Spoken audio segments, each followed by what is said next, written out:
Welcome to M&A Science Live, where putting together companies is complicated and taking them apart is even more complicated. In this podcast series, we interview leading M&A practitioners to learn lessons from their experience.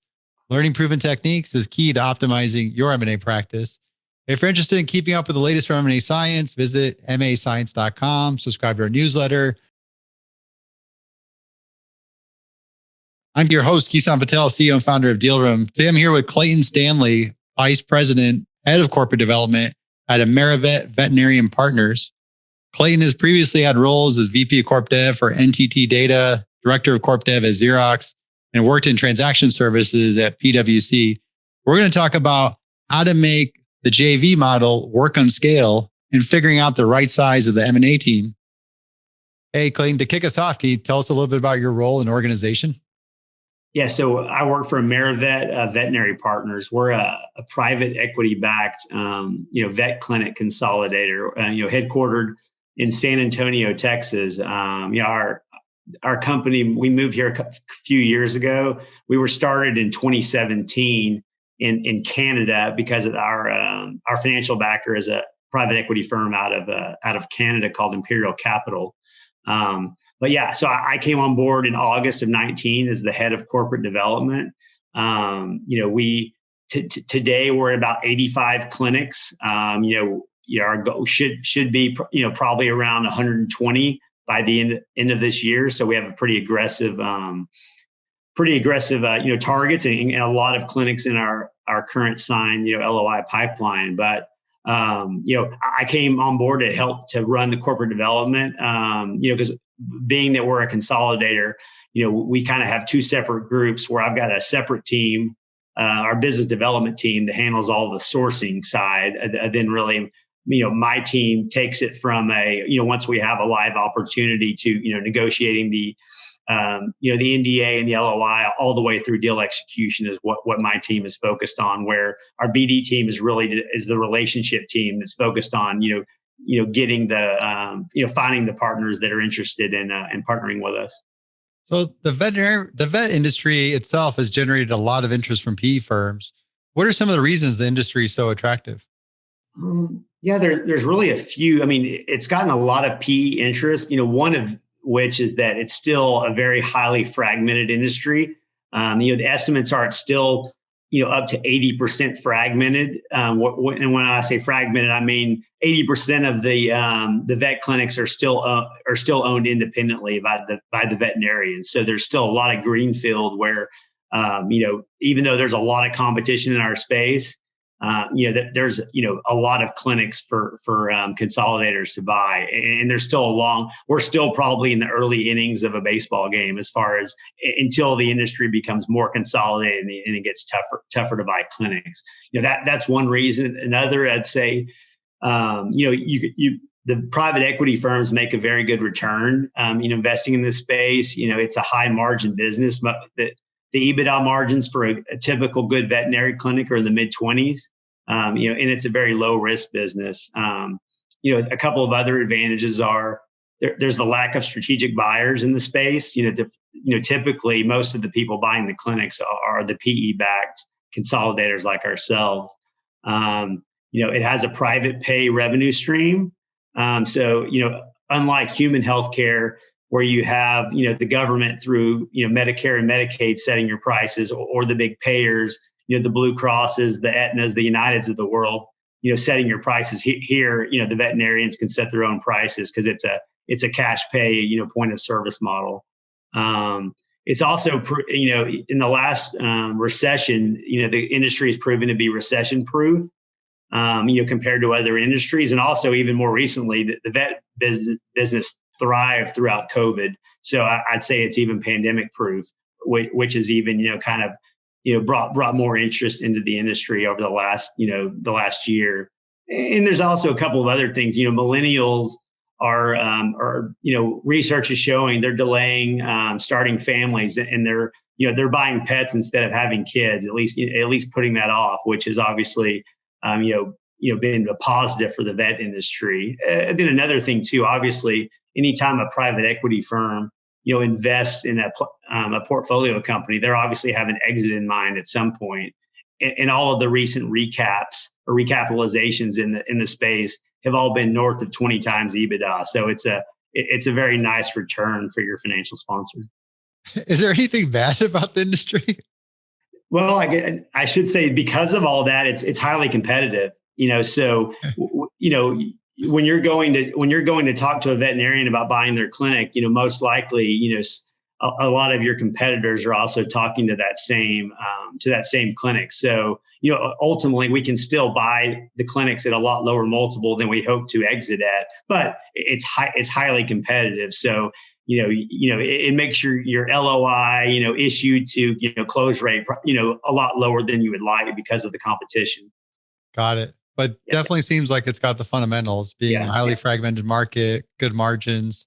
I think the healthcare nature of the private pay you mentioned is also a really good element. Favorable. Yeah. I mean, ultimately another challenge is just there's a shortage of veterinarians out there. So ultimately, your veterinarians are your revenue producers. So, you're always trying to recruit. I mean, recruiting is a huge part of any, vet consolidators organization. Your investment strategy is unique. Can you tell us about it? Yeah, one thing. So we were one of the first joint venture consolidators in the space. A lot of the competition in our space is buying 100% of the clinics, and then the former owner then just becomes an employee. Practicing medicine instead of a part owner in the space. We wanted to differentiate ourselves in the market when we entered. So we do the JV model. We're buying obviously a minimum of 51%. So we have a controlling interest. But what we do is we allow our partners to, retain or have rollover equity in their own clinic, instead of a topco model. Some of our competitors would give, equity in the parent company, whereas our partners retain equity in their own clinic. So it aligns our goals that they're really focused on driving their own clinic's performance, because that's what's going to benefit them at the end when we exit.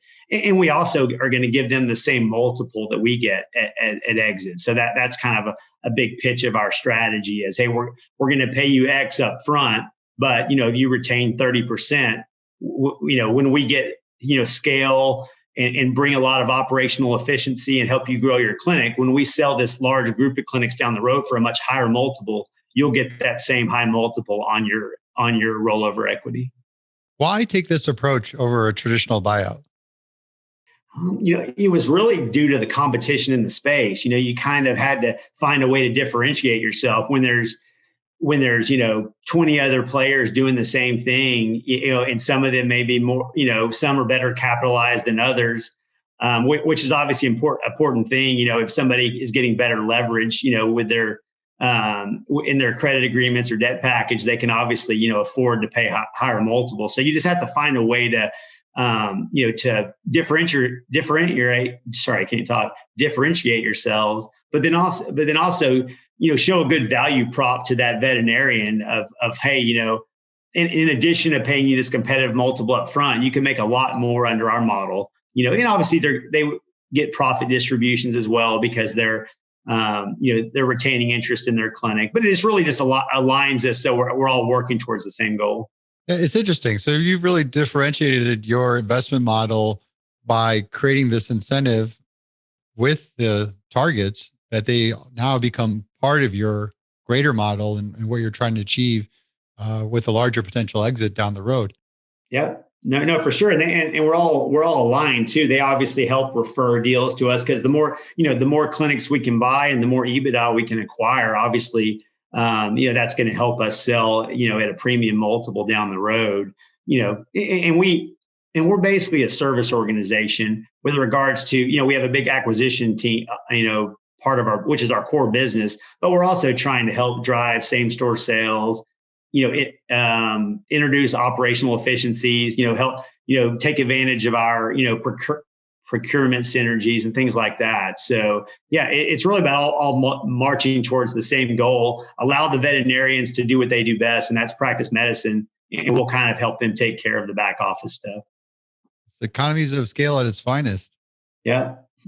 So let's break this down. How does a team create a JV model that works on scale? Well, I guess one thing, a lot of it's really uniformity. When you're doing this many deals, in a tight timeline, whether it's with our legal agreements, deal structures, we want things to be as kind of similar as possible. I don't, I today we've got 85 clinics.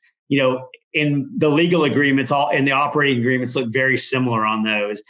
I don't want to have a nightmare where I go off and have 85 different structures, right? That's also going to make us less attractive to the next, sponsor that comes in when our private equity firm just, chooses to exit at some point in the future. So I think that's key too, to, keep track of everything, the uniformity. A lot of it though, with us, wanting to do, 40 plus acquisitions a year, communication is key too. We have to have a lot of cadence, whether it's between the law firms we're working with, our accounting firms with the quality of earnings, our different internal teams, the integration teams, the ops team. That's key. Having a regular cadence, because there's a lot of activity, going on. I have over 20 deals under LOI right now. They'll all be, closing over the next, couple of months. So, there's not much time to, to pause and take a breath. You really have to kind of, keep everything on track and keep everything, keep everything marching forward, and try to, keep things as simple as possible. Obviously, every deal is negotiated, but we have a structure that is, slightly tweaked over time, but we try to stay true to that, as much as we can. Okay, so it seems like there's a lot of components that are similar to other roll-ups in this industry or other industries, where you're running through a typical process, you're doing a search, you're having similar conversations, you're going to get to an LOI, run your diligence. The two parts I wanted to get into, one is, what are the distinct differentiators when you're creating this structure? Because you mentioned creating uniformity in terms of how you lay this out. Yeah. And I'm curious to know. I'd love to even hear of that conversation that you have with that company in terms of, let me explain the difference. I know you just got approached last week by XYZ PE firm, and they gave you this sort of multiple, forecast on what they would pay for it. Yeah. But let me sort of explain our model and why it's different. No, for sure. I think that's one of the challenges, right? I mean, obviously 100% acquisition is a lot easier to understand. We're going to pay you X, right? Versus, when I'm showing someone a term sheet, it's going to include some different components. We're going to pay you a multiple on your EBITDA, up front. Then we're going to show you a timeline of, up until a recapitalization. And during that time frame, you're going to get paid, a salary, then also get profit distributions for your, the percentage interest you have in your clinic. And then also at the same time, having assumptions based on where the market is. And then, here's what we think your, let's say 30% retained interest is going to be worth based off of an exit multiple, a few years or a couple of years down the road. So you definitely have to make sure, I have to do a lot of coaching of our business development people, to make sure, because, it's not just a relationship job too. They really have to understand the M&A, right? Because to explain some complex things to a doctor, who that's not their, kind of bread and butter. They practice medicine. They're not thinking about, multiples and exit, recaps and things like that. So it's something that you definitely have to walk them through, but to show the value in our model and how, it could be a lot more beneficial versus maybe taking a little more up front, but, and there's risk involved as well. So that's why you really have to, kind of sell them on the industry and how we really believe based on, recent exit multiples for our competitors that this is going to come true. And it's not a pie in the sky type scenario. Now what you're selling is, hey, I'm going to buy a portion of your clinic and you're going to retain partial ownership. Yeah. So you're keeping all these entities independent. So they're keeping essentially the same structure, or are you still acquiring them into a larger company, is it still like an asset sale? Yeah, so they're all asset deals. Yes. So we've got different legal, we set up a legal entity for each of the clinics we acquire that's in its own legal entity. And there's obviously some structuring involved too, like it's similar in not just in the vet space, but certain states prohibit the kind of the corporate practice of medicine. So you have to kind of structure around that, where you have a friendly DVM arrangement. You basically have a veterinarian. You do some structuring where you have a veterinarian own the actual legal entity that employs the veterinarians, and then you have some intercompany agreements and things like that. But we keep each of our acquisitions, it sits in its own LLC entity. Okay. So, and that's interesting because I'm wondering, how does that fare out when it does come time to actually exit the portfolio? Because now Yeah, you I mean, have a lot of yeah, I different mean that's people. why we have to address some complicated things in our operating agreements. That it's one thing when you're negotiating an agreement, but you're also having to contemplate what's going to happen in the future as well, right? Which is an Yeah. unknown. So it's really all to find out. But based on what their EBITDA is at the time of exit. So if they can grow their clinics, that they're going to do better than they would if they don't grow the clinics, right? So that's all laid out in the operating agreements, and it's things that we usually get involved, with the other side's legal counsel on, and the veterinarians don't get too involved in it. They kind of just, they want to know when they're going to get their money, and then when they'll get the next big check down the road. So. Right. But it's nice drivers for them because it's like the growth equity model where, Yeah. hey, we're going to let you take some chips off the table, but still get part of the secondary Yeah, exit. yeah. And some of our that's one thing that we do too. I mean, ours is very generous for the veterinarians, where there's some JV consolidators in our space that has kind of a predefined amount that they would get on exit. Like whereas ours is, hey, the better we do, the better you'll do, right? So the higher multiple AmeriVet gets when we take our whole platform to market, the better you'll do. So. Or do you see other groups that would keep a single entity and basically give them fractional ownership into the? Yeah, no, definitely. So just the way most of our competitors in the JV space, like they're setting up the clinics in the individual entities, but a lot of them are doing top co-equity. Yes, where you're getting equity in the overall parent company versus equity in your individual clinic, right? So I mean, we kind of set ours up purposely this way because that way everyone controls their own destiny, right? You kind of get some people that want to rest on their laurels and just let their all their other partner clinics pick up the slack. Where here is, you control your own destiny. Hey, if you really believe in your clinic and can grow it, you're gonna do better off. Whereas if one of our other or clinics under our portfolio doesn't grow as much, that they won't benefit as much. So we really want everyone to be aligned to drive in the same direction and help grow their clinics. Yeah, that's interesting. Some interesting drivers and considerations around which direction to go with that kind of structure. What concerns do you see from these clinic owners when you start talking to them about this kind of model? A lot of it is it's just making sure they really understand it, right? Obviously this year's been challenging with the restrictions on travel, because obviously, it's a lot easier to explain this sitting down with someone and walking through an LOI versus having to do it over the phone or over a Zoom call. So, I mean, that's been a challenge for our business development team. Is just, obviously that's starting to open up more, but that, kind of face-to-face communication where you can really, kind of get a chance to sell your model and make sure they fully understand it. Interesting. What I guess the other part of this is, when you're done with the transaction, are you doing any integration at all? Yeah, we are. So, kind of in that, like, I'd say in the month, a lot of our integration is happening pre-closing, and then once we go live and close a clinic, they're on our benefits, they're on our payroll. So kind of the last 30 days before we close, our integrations and ops teams really get involved in meeting with the staff and answering all the questions they may have, and also getting them onboarded for payroll and benefits and things like that. Because at the end of the day, we're a people business, right? So we really want to make sure that the employees are comfortable, because really nothing other than the name of who their payroll check is coming from, nothing really changes on a day-to-day basis.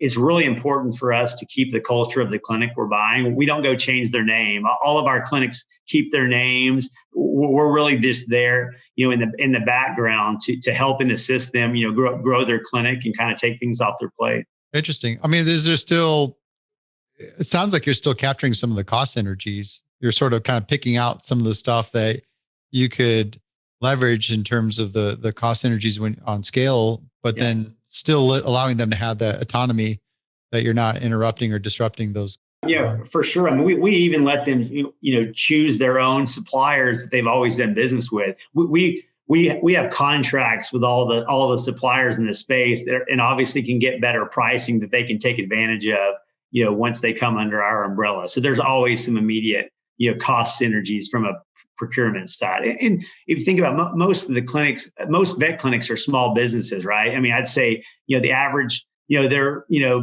between 2 to 3 million of revenue and stuff like that. So they're not really focused, they're focused on, delivering great medicine to their, to the pets and their patients, and not necessarily focused on, driving down their cost of goods sold as low as they can. So that, there's a lot of low hanging fruit in ways that we can help these clinics out, both from growing revenue, but also, reducing expenses at the same time. What are some challenges you need to consider when building a JV model to scale? I think, now we're obviously a lot bigger. I mean, when you're starting off, I think it's always that tough decision on, spending all the money to invest in the infrastructure that you're going to need at some point, right? Before you actually have the clinics, under your umbrella and the profits and revenue to kind of justify spending all that money. So it's a JV model is complex, right? There's a lot of cooks in the kitchen. You have a lot of interaction with your partners because they're co-owners of the business. They're not just, an owner of a business, acts a lot differently than just an employee as far as the information they want to see and their involvement in decision making. You also think about it too. I mean, there's a lot of tax returns to file. So there's a lot of, kind of administrative stuff that has to take place in a, in a JV model. So it's one of those things too that, most people want to kind of slowly, build the team and the infrastructure to, making sure the revenues are there to justify versus, it's a big leap of faith to go spend the money and then hope it works out. But luckily, we've been successful and, it's worked out for us. Let's talk through the telltale signs about adjusting the size of your M&A team.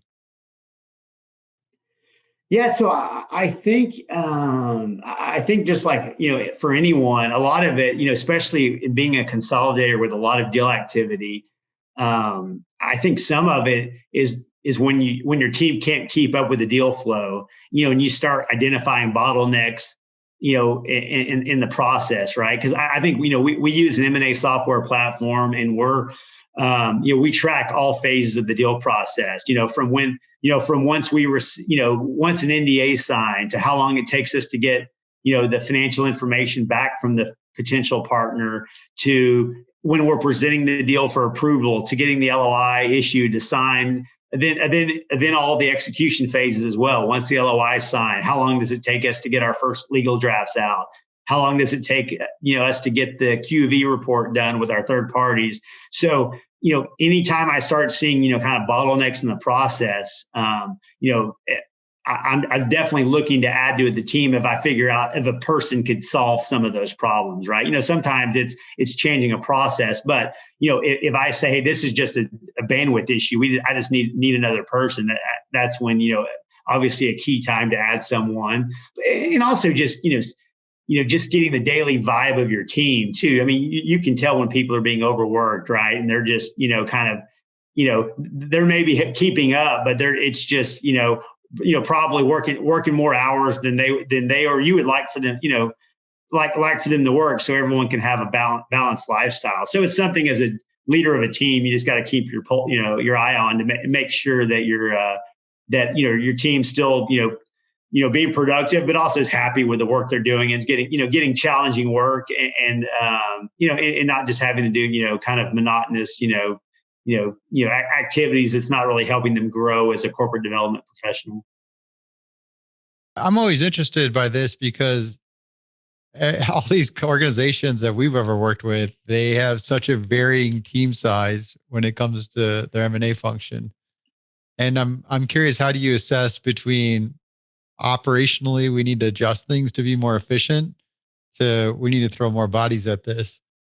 Yeah, no, for sure. I mean, and we have to have, a lot of corporate development teams are one or two people, right? Like, I think it's different when you're a consolidator because, in a lot of companies, the corporate development group or person is, it's an opportunistic, hey, this is we need to add to this, business segment and here's a new, technology that, you make the buy versus build decision. And you don't really need a big team when you're kind of opportunistically doing one or two deals a year. But for us, I mean, that's our core business, right?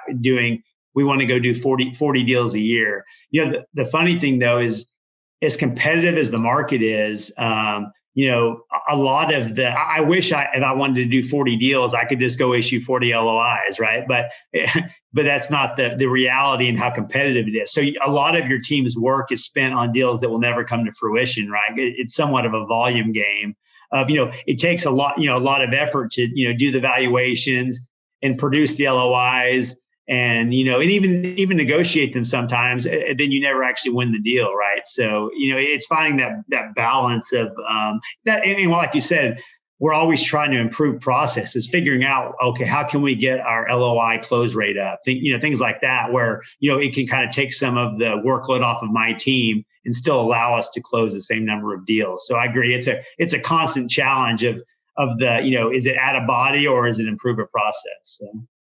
Yeah, it's interesting and how you got to figure that out. Is there certain things that you've seen as you've been involved with this and how it's evolved? Because I feel like with consolidators, like you mentioned, a lot of times you can have a really small core corp dev team that's doing the front end of the process, sourcing deals, tracking it, running it through to close. And then what does that structure look like when you have to go through the other components of it, integration and things of that sort? Do you have a dedicated team around that? Like, I'm just kind of curious in general, how you've seen sort of things evolve and what are the lessons learned in driving that process to be efficient? Yeah, no, for sure. I mean, and we really have three distinct teams. We have the business development team, which is in charge of sourcing the deals, where they're sourcing their own deals, not necessarily deals coming in from bankers or brokers, but actually out there, kind of, pounding the streets, meeting the veterinarians through there. A lot of our BD team has history in the animal health space. Like they were they were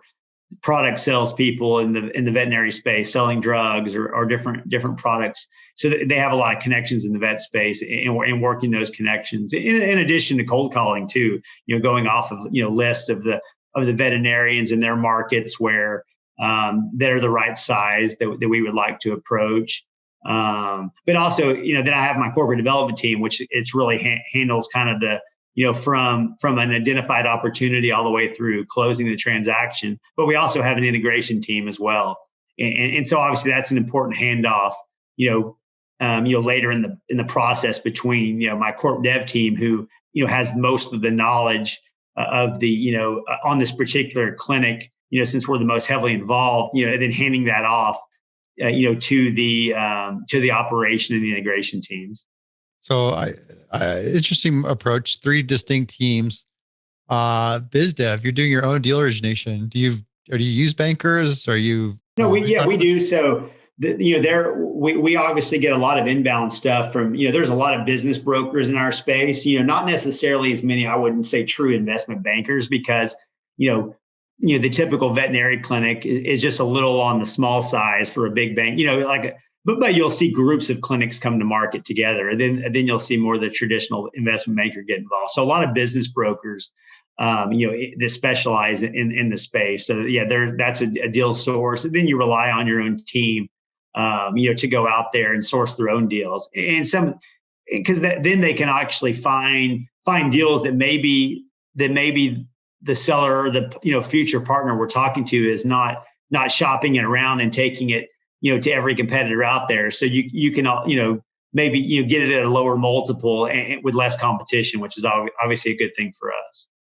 Right. And that's the value of having your own proprietary. Right. But then also, back to our earlier conversation too. I mean, some of the stuff, you can obviously outsource some of these functions as well too, right?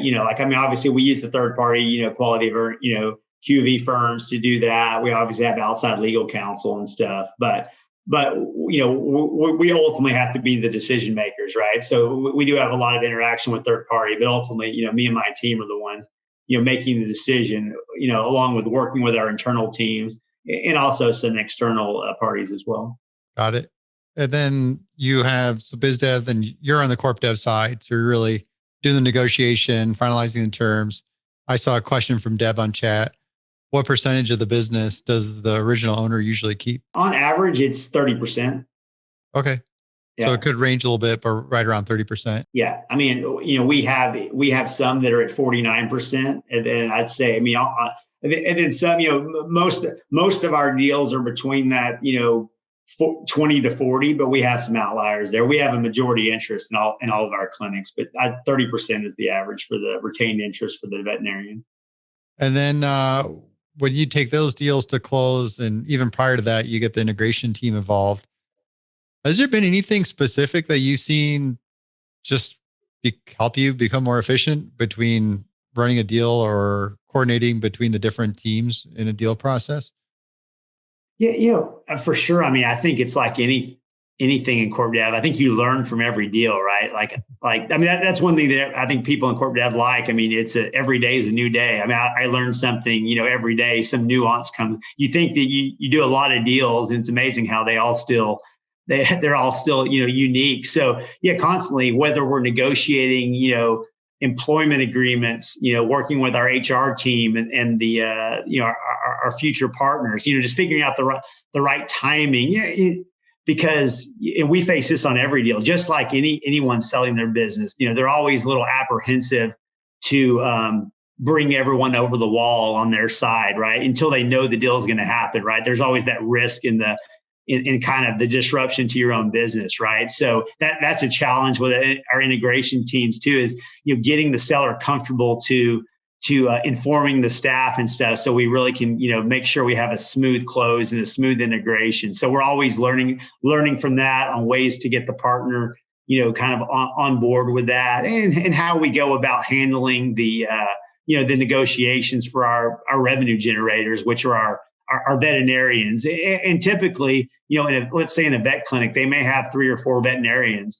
Only one of them is a partner who's really going to be, getting proceeds from this sale, right? So you really have to, spend some time with those associate veterinarians, the ones who aren't getting any equity, to make sure they're comfortable and know that, hey, nothing's going to change in your day-to-day life, right? Other than there's, a new partner that's there to kind of help make your job easier for you, because that obviously retaining our veterinarians is really key in having a successful acquisition.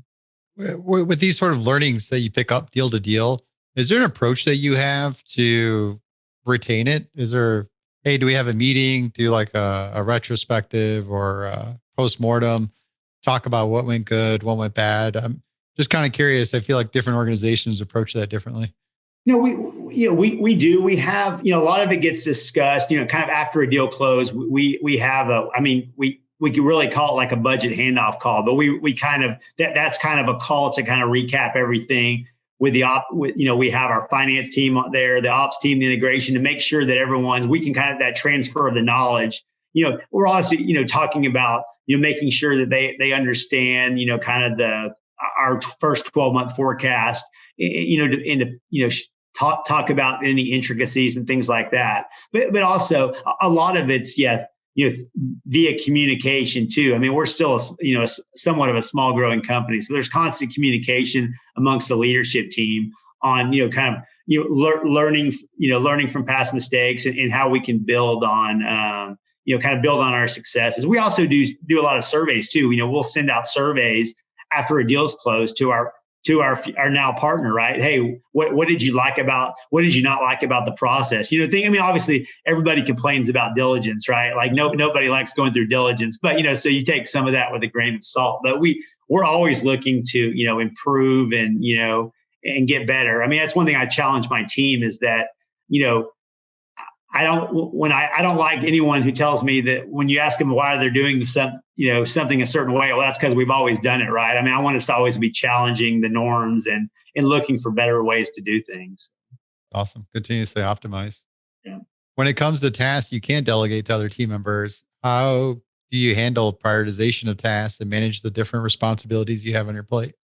Yeah, a lot of it is with making sure, for one, you have a very good team underneath you that you trust, right? Because obviously I'm the one that's held responsible, so I can't make all the decisions, right? So you teach and train them to make sure they're flagging the appropriate issues up to you where I need to get involved, and also and try to keep them as involved as can. Hey, when it's something that needs to come up to me, but keeping them involved in the process so they can learn from the way I'm thinking about things and making decisions. So ultimately, you can then push and delegate more stuff to them, so I can focus on other things. But as far as prioritizing, obviously, if you've got 20 deals under LOI, I mean, obviously, kind of things, on any of those deals, an important issue could pop up that you have to immediately address. But some of it's obviously just kind of working through the pipe, knowing the timing of when your schedule.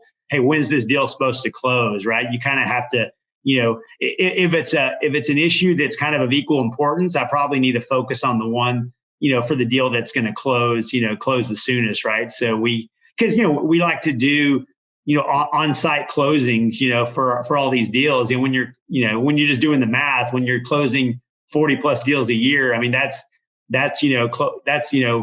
one a week for most weeks of the year, sometimes two a week, because you'll have some gaps. So, you really have to keep those deals on track to hitting their close dates, or it really becomes a nightmare for your integrations team of if deals are constantly shuffling around the close dates, because it puts a strain on, your HR teams too, because they're setting up payroll to go live on a certain date, or or benefits, and those aren't things that can just be easily changed with a flip of a switch, right? It requires some time and effort, from those teams. So we try to stick to our close calendar the best we can. Just constantly keep prioritizing as you keep these deals. And using using the software, and things you have at your fingertips to help flag issues and things like that. So it's not, obviously, email is a big part of any company as far as communication, but it can get somewhat overwhelming, right? So, you try to find ways of centralizing the communication where it's not just all via email and stuff. Because, we all know, email, I could spend all day just answering emails, right? And that's, it's not the, most efficient use or best use of my time. So. Absolutely.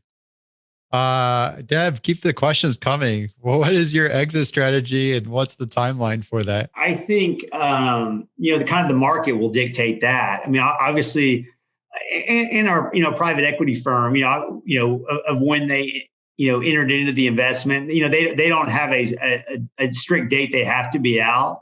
But with the market where it is today and the vet business continuing to grow, I mean, what we kind of tell people is, probably in the next 2 to 3 years, if we had the crystal ball, is when we would be the most likely, exit event for our current sponsor. But ultimately, the market will end up dictating, when the right time for that is. I'm curious about this. Always fun is to get a sense of diligence. You always come across these surprises.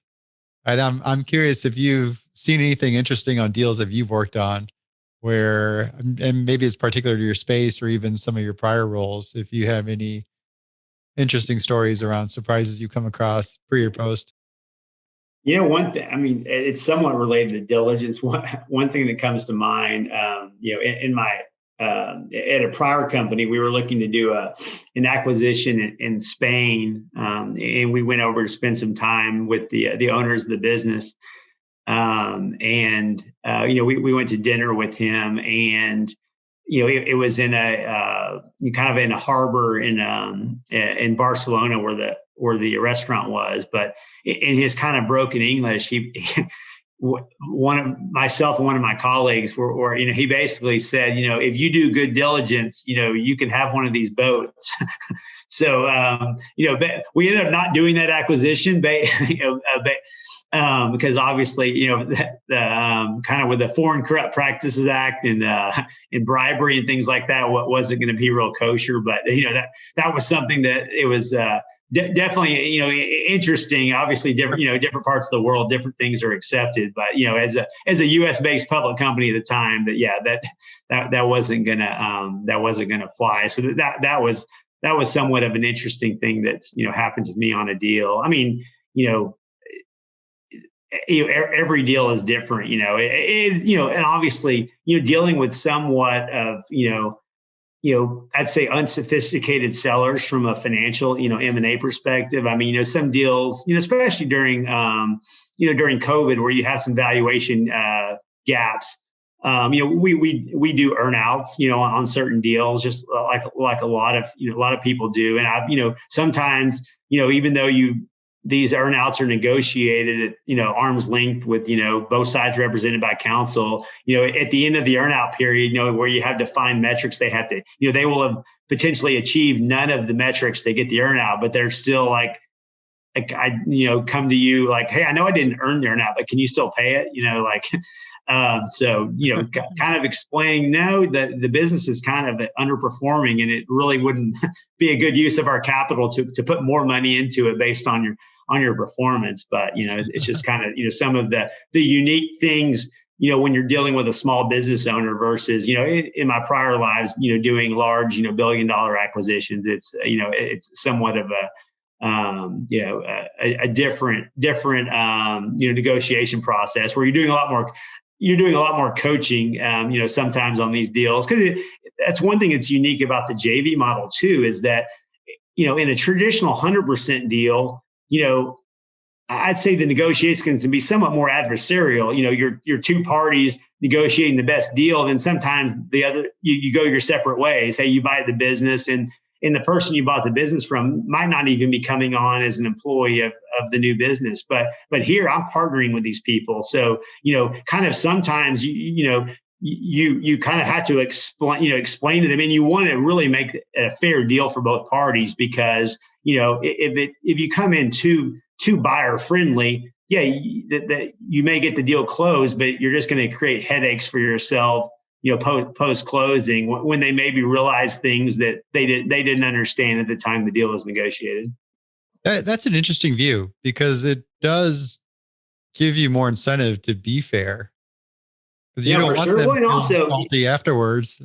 Yeah, and as a consolidator, we heavily rely on our partners as referrals to buy more clinics too, right? So like it does me no good to get a great deal, where maybe I paid less than market, and maybe a very buyer friendly indemnification structure that really doesn't do me any good. And then I have an upset partner post closing who's now not, I saved a couple pennies that's going to cost me a lot, dollars on the back end, because he's not going to help refer me other clinics to buy. So, what do you see as like causes of seller remorse if it ever does happen?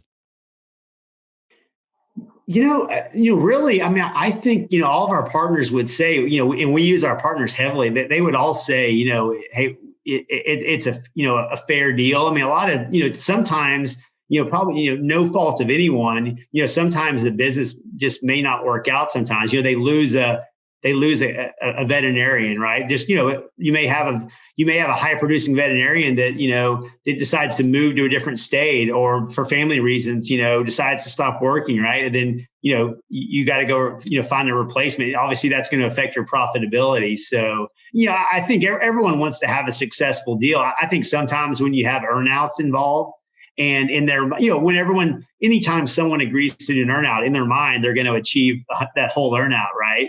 And there may be some, aggressive growth targets to hit those. Obviously, when you get to the end of that period, if someone hasn't earned all that additional purchase price that they thought they were going to get, there's always some disappointment there. So yeah, you have to kind of walk them through that.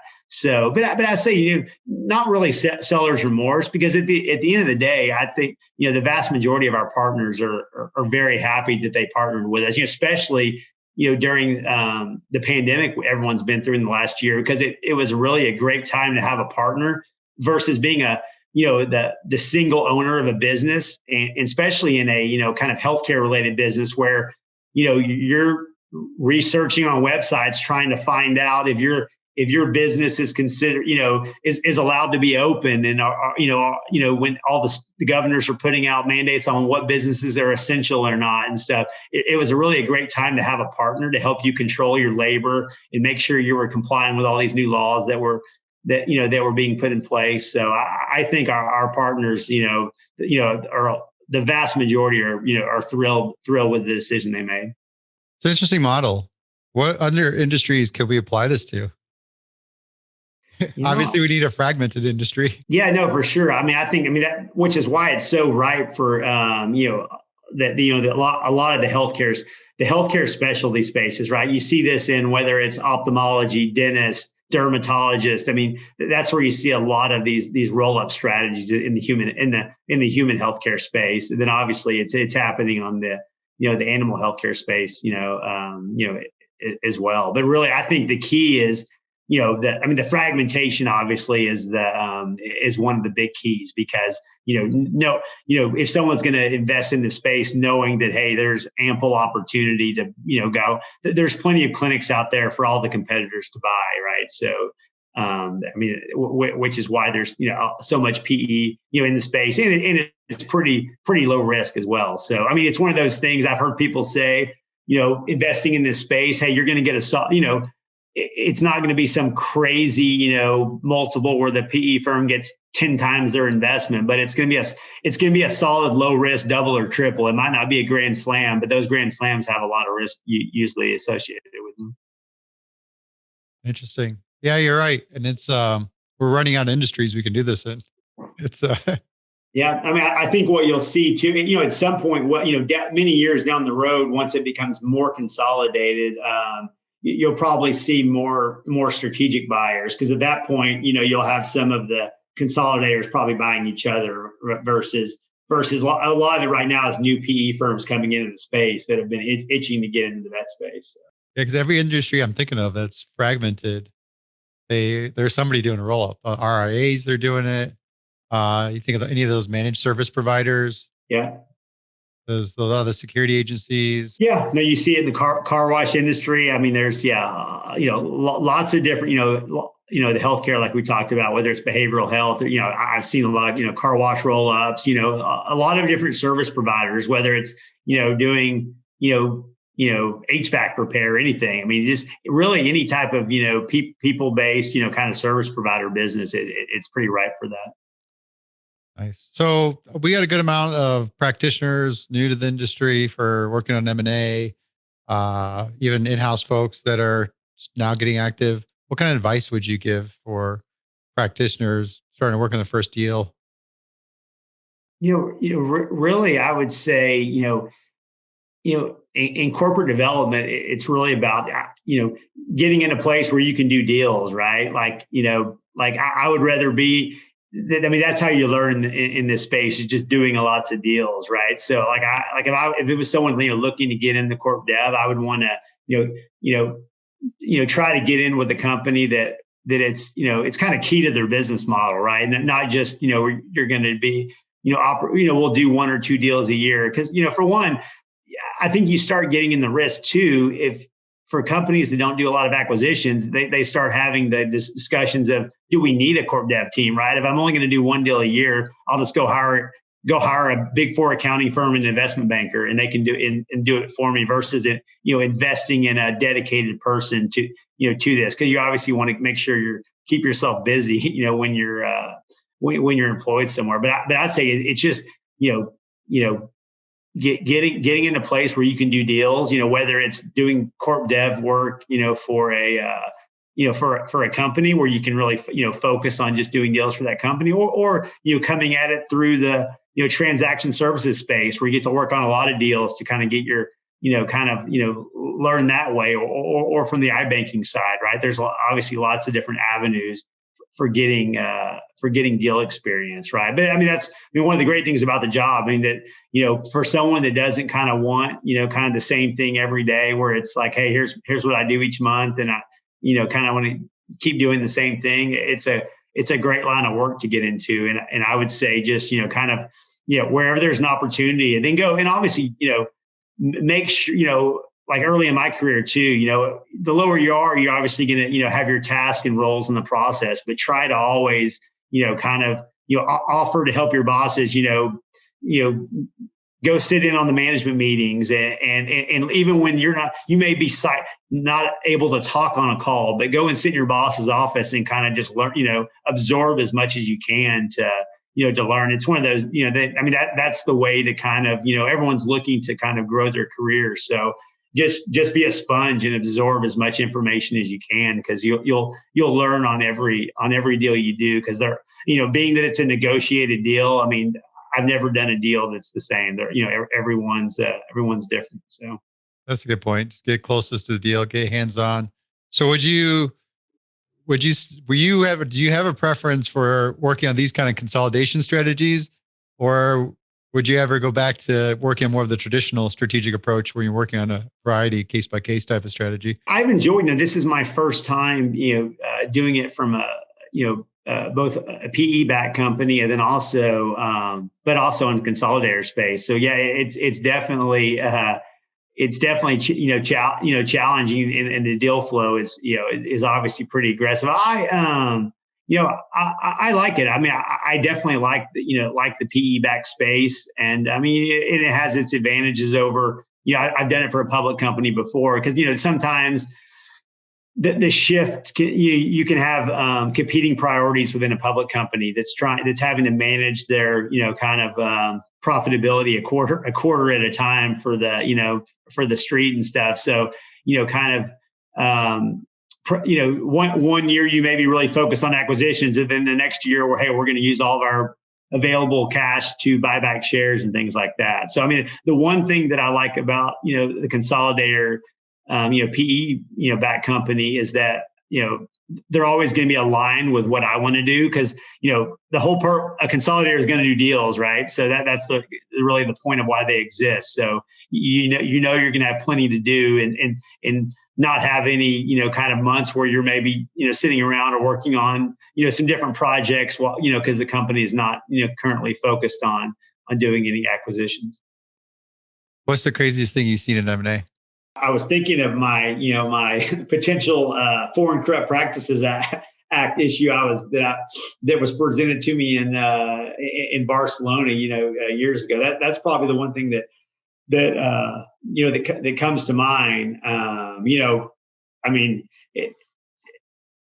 In reading disclosure schedules on deals, it's amazing though when you're buying people-based businesses, like kind of the things you have to get involved with on trying to close a deal, and there's a divorce involved, and you've got a spouse that that's on the title for the real estate that you're trying to do. And then it's amazing how things that you didn't think you'd have to get involved in, like marital disputes, in order to get a transaction closed. But those definitely have definitely popped up on a number of transactions that I've been involved in.